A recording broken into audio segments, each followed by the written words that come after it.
குமாரோட மரணம் என்னை ரொம்ப பாதிச்சது.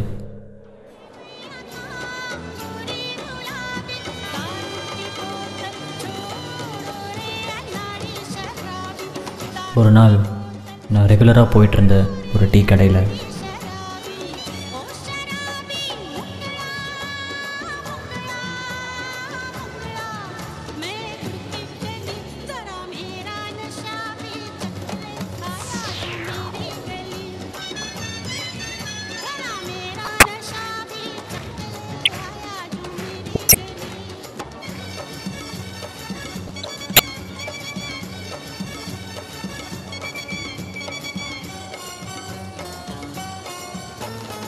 யாரோ போதை மருந்தை பற்றி பேசுகிற மாதிரி லேசாக கேட்டேன். ஒரு ஸ்கூல் ஸ்டூடெண்ட் கிட்ட கன்வின்ஸ் பண்ணிகிட்டு இருந்த மாதிரி பார்த்தேன்.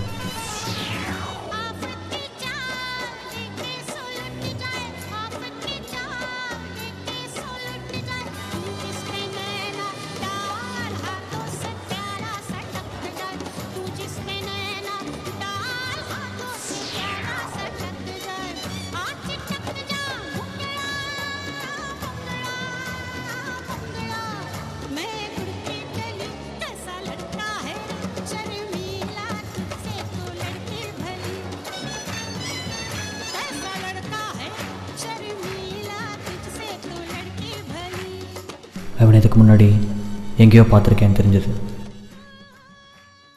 ஆமாம், குமாரோட நான் அந்த டீ கடைக்கு வந்திருந்தப்போ ஒரு தடவை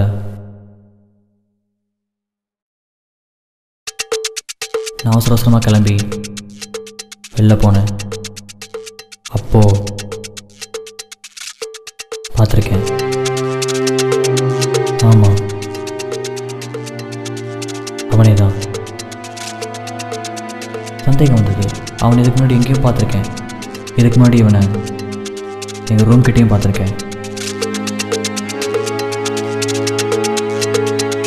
குமார் கிட்ட அவன் ஏதோ பேசிகிட்டு இருந்திருக்கான். ஆனால் அப்போ அதை நான் பெருசாக எடுத்துக்கல. யாரோ மீட் பண்ணியிருக்கான் போல இருக்கு, பேசிகிட்ருக்கான் அப்படின்னு சாதாரணமாக நினச்சிட்டேன். ஆனால் இதுக்கும் குமாரோட மரணத்துக்கும் ஏதோ சம்மந்தம் இருக்குன்னு சந்தேகப்பட்டேன். அதுக்கப்புறம் என்னோடய சந்தேகம் அதிகமானது. அவனை நான் ஃபாலோ பண்ண ஆரம்பித்தேன்.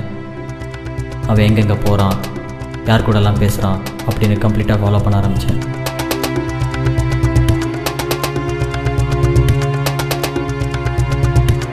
அந்த ஸ்டூடெண்ட்டை முழுக்க கன்வின்ஸ் பண்ணிகிட்டு இருந்தான். சொல்லணுன்னா அவனை முழுக்க அடிமையாக்கிட்டு இருந்தான்.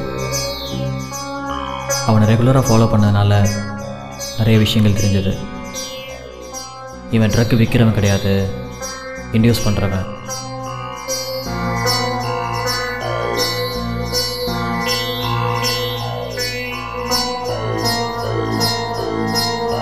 அதாவது எப்படி சொல்லணுன்னா, பழகுவான், பேசுவான், அவங்கள பற்றி தெரிஞ்சுப்பான், அவங்கள மோட்டிவேட் பண்ணுவான், ரெகுலராக பார்ப்பான், பழக்கப்படுத்திடுவான், ஒரு நாள் காணாமல் போயிடுவான்.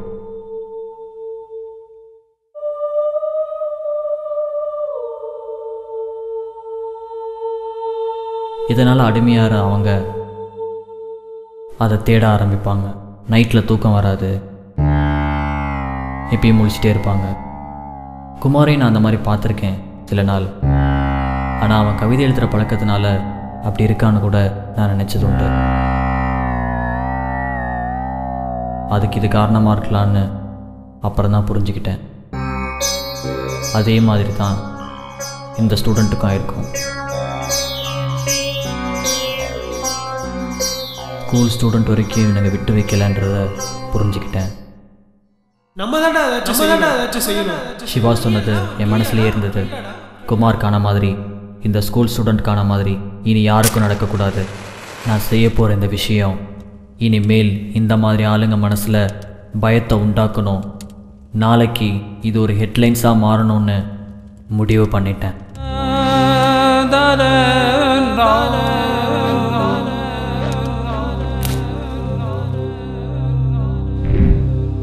The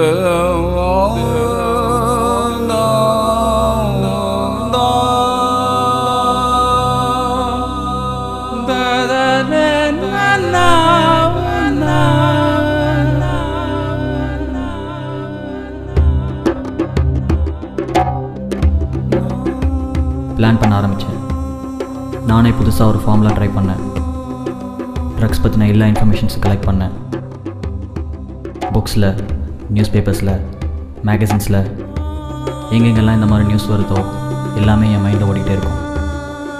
எல்லா இடத்துலேருந்து எடுத்துகிட்டு வந்து அதை ட்ரை பண்ணிகிட்டே இருப்பேன்.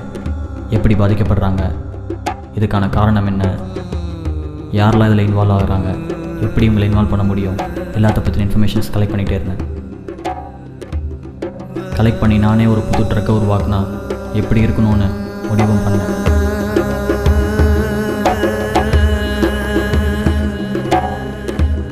ஃபார்மில் ஒர்க் பண்ணி பார்த்தேன். என்கிட்ட இருந்த மெடிக்கல் எக்யூப்மெண்ட்ஸ்லாம் வச்சு புதுசாக ஒரு லிக்விட் ட்ரக் க்ரியேட் பண்ணேன்.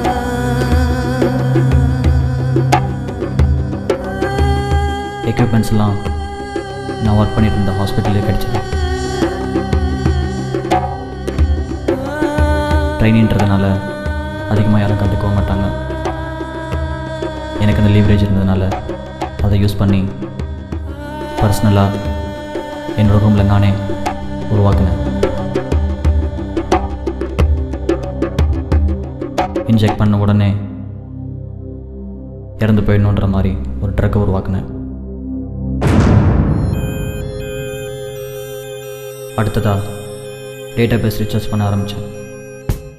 சென்னையில் உள்ள டெலிகாம் சப்ஸ்கிரைபர்ஸ் லிஸ்ட் எடுத்தேன். அதில் இந்த மாதிரி கஷ்டம்தான் இருந்தாலும் ட்ரை பண்ணி கண்டுபிடிக்க பார்த்தேன்.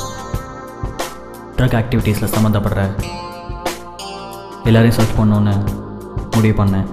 அதில் கொஞ்சம் கொஞ்சமாக ஃபில்டர் பண்ணேன். ஒவ்வொருத்தருக்கும் கால் பண்ண ஆரம்பித்தேன். நானே ஒரு போதை மருந்து வாங்குற மாதிரி பேசினேன். சிலர்கிட்ட திட்டும் வாங்கினேன்.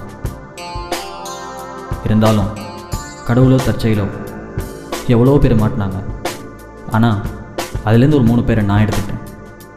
அதுக்கும் நிறைய காரணங்கள் இருக்குது. ஒரே நாளில் காலையிலேருந்து சாயங்காலத்துக்குள்ளே 3 பேரையும் தூக்கணும்.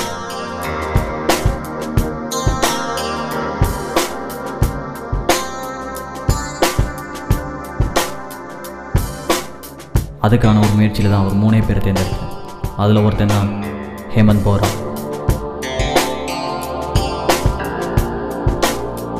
பார்க்கறதுக்கு எங்கே இருப்பான், இவனுக்கெல்லாம் இந்த பிஸ்னஸ் உண்டான்னு கேட்பாங்க. சைட் பிஸ்னஸாக இளைஞர்களை பாழாக்கிக்கிட்டு இருக்கிற இந்த சமூக விரோதியை நான் ஃபாலோ பண்ண ஆரம்பித்தேன். அவன் எங்கெங்கெல்லாம் போகிறான், என்னெல்லாம் செய்கிறான், எல்லாத்தையும் ஃபாலோ பண்ணேன்.